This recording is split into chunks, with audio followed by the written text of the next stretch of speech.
So now we'll transition into grow room setup.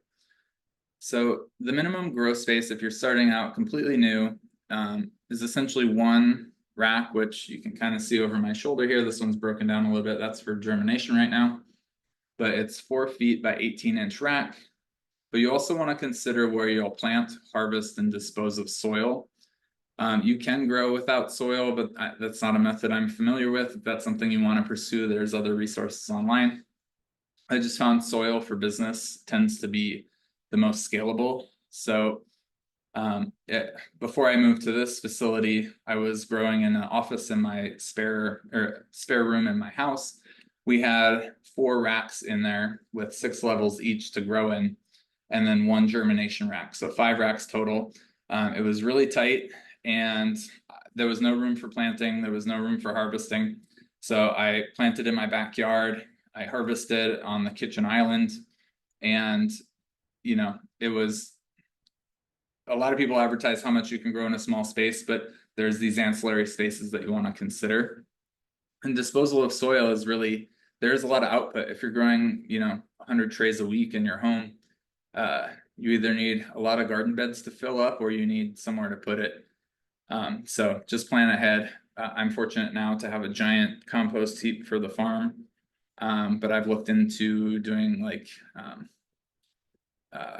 Korean natural farming, like fermentation and barrels and worm composting and stuff. So consider what works for you. Again, I bring this up because if you're in like a 3rd floor apartment building, you probably don't want to be carrying out a trolley full of soil filled trays with cuttings and stuff. So just plan ahead for that.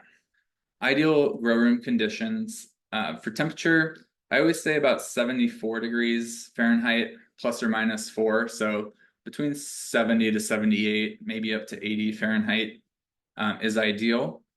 Humidity, I find that about 40 to 50%. Again, when I was growing in that spare room, even with the dehumidifier, the humidity was just skyrocketing because it was a lot of plant mass and a lot of water in the soil. So you definitely want to keep up on keeping a dehumidifier so you don't ruin your house. But if you're only growing 1 or 2 racks in your house, it's not too big of an issue. But again, I'm speaking from Arizona, where it's pretty dry in the air generally, outside of our monsoon season. But if you're somewhere in the South or Florida or even the Midwest where it's super humid in the summer, that could be a challenge to keep up on. One of the questions that was pre-submitted was about growing in air conditioning. So those are the ideal conditions. You can definitely grow outside of ideal conditions. However, when you do that, it destabilizes the predictability of your growth schedule. So what we're going to talk about next is the 10-day growth schedule. And you might not be able to have the same harvest day every week if you are in much colder temperatures, because maybe your germination or your growth is slowed because of the cold. Or if it's too hot, you might have more moisture and mold and humidity, or things might grow away, your peas might get long and gangly. So it can be done, but you might have to flex your schedule by the season. And that's perfectly fine. It just makes things a little more complicated when you're planning a large volume of growth. And then again, dehumidifier, you may not need this until after 20 to 40 trays in a small space. But again, that's completely dependent on your area. So airflow, you don't need fans. You definitely don't need computer fans on every level. If you have them, that's fine. You don't need that much airflow. I have no fans in my farm. In fact, I find that oftentimes people, when they add fans, they're blowing directly on the microgreens, which will cause them to wilt. So if you're going to have fans at all, just run them kind of across the front and not like too close to the actual greens. I would wait until you actually have issues of mold or wet product before you consider adding fans. So I'm not an electrician, but I will talk about electrical capacity because, again, this is assuming you're going to start growing microgreens in your home to begin with.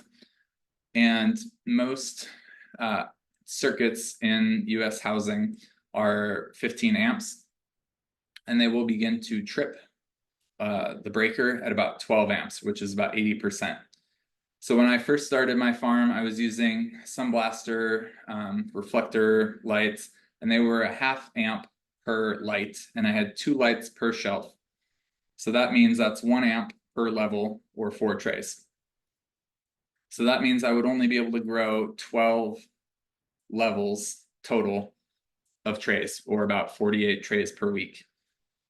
I then switched to the Barina T5 lights that are way cheaper. Like I can get a 12 pack for the same price I can get 3 of the other ones. They're a 1/4 amp each. So I can actually do 24 levels. And that's actually what I had when I had 4 racks. They had 6 levels each times 4 racks. And we were doing about 96 trays per week in a spare bedroom, which retail or to chefs like gross revenue, that was like $5,000 a month or something. In our house without any rent, which was nice. So anyway, I just bring that up because if you plan to scale or you think about getting a commercial space eventually, electrical capacity might be your rate limiter. Now you could hire an electrician to expand your panel so that you have higher amp circuits, or more power in general. But that's something you would have to talk to an electrician about. So that brings us to, so that's all the grow space stuff. This brings us to the actual rack setup. So this is a 4 foot by 18-inch deep 6-tier shelf. You can buy them at Costco, Home Depot, Lowe's, Walmart probably, and they vary in price. I found Costco to be some of the better pricing. Sometimes you'll buy them at Home Depot or Lowe's and they don't come with casters, and it's an additional like 20 or 40 bucks. Buy them with wheels, because when you're starting out, you're going to move them a lot. We do 2 lights hanging from the bottom of each section. So when you do that, you end up with 1, 2, 3, 4, 5 levels to grow on, times 4 trays per shelf. That gives you 20 per week. But when you're starting out, especially if you don't want to buy a separate shelf for germination, I highly recommend just doing 1, 2, 3, 4 levels of growing with lights. So then you can buy an 8-pack of the lights, and then reserving this bottom shelf for your stack germination. When you see behind me, you're going to stack 4 rows or 4 columns of 4 trays with an empty tray on top and a weight on top. So you can kind of germinate in place, and that's a good way to utilize your space. You could even do that for your first 2 racks, and then kind of expand whatever configuration you want from there. I didn't link to it here, but I have it's the Barina T5, I think. Lights, they're like $10 a piece or something. They're super cheap. They come in 8 packs or 12 packs. You'll also need a food scale. You can buy a cheap one on Amazon. I don't recommend scissors. I definitely use like a chef's knife. There's a cheap, if you search produce knife on Amazon, it's like a green and black handle, and it's like kind of a square blade, but you want some length on it so that when you cut, kind of use it to scoop into the container. And then you'll need trays. Again, I recommend 2 to 2.5 the amount of trays you're doing per week. So let's say you're going to do 16 trays per week on these top 4 shelves. I would get probably a 30-pack of trays, which is at least double. You probably want more than that, actually, though. Probably more like 40 or 50, because you'll have 16 under lights, and then you'll have a crossover period where you have 16 in germination, and then you'll be using some of the empty ones to put on for weights, and then just other ones to clean. So you always want to maintain plenty of trays, because that's the worst thing, is when you get a large chef order and then you don't have enough trays at the next planting. You're kind of scrambling. So definitely, I think I'll talk about this later, but also for trays, there's I talk about it later. I'll get to it. Bootstrap Farmer is the brand I recommend. They're a bit more expensive, but they are easier to clean, and you can literally like smash them over a brick wall and they won't break, they won't crack.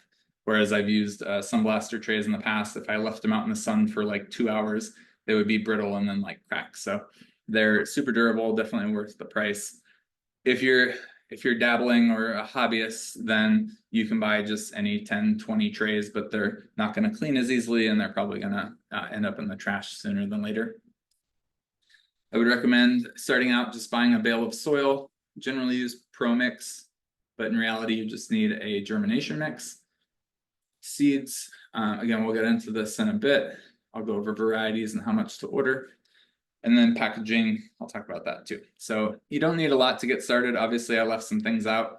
Dehumidifiers, there's cleaning supplies, there's things, but to get your first round of stuff planted, harvested, and out to customers, you don't need a lot.